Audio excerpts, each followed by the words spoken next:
Well, let's start with the mission of why we're all here today. Well, first, we have 3 tenets at NCDC Imaging, and that's understand, communicate, and collaborate. So basically, that's the mission of pretty much any presentation that we give around the country or around the world.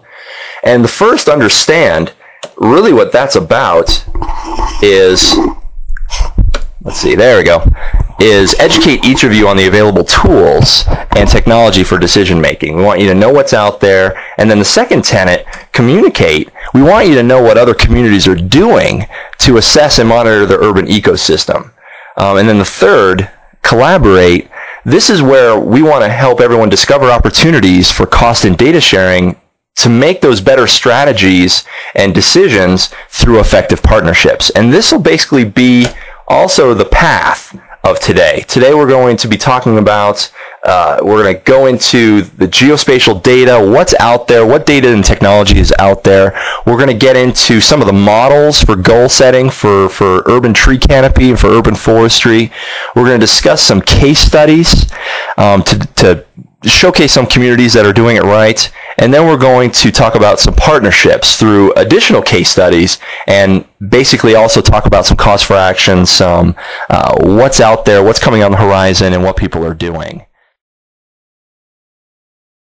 Basically, as we go around the country and we give presentations and we hear feedback, these are the words that are coming up over and over again. So we're calling them hot buttons.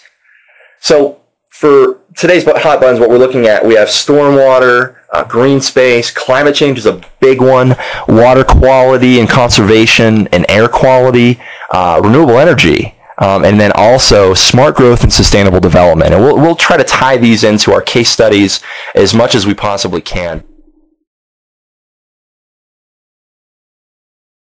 People interested these days in mapping tree canopy cover in our cities. Well, as far as benchmarking conditions, assessing conditions, and monitoring these over time, there's really no way that's more comprehensive, more readily available, more consistent between times and data sets to do this than through remote sensing and GIS processes.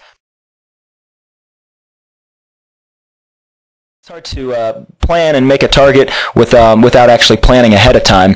You certainly don't want to make that target at the end. It doesn't make a whole lot of sense.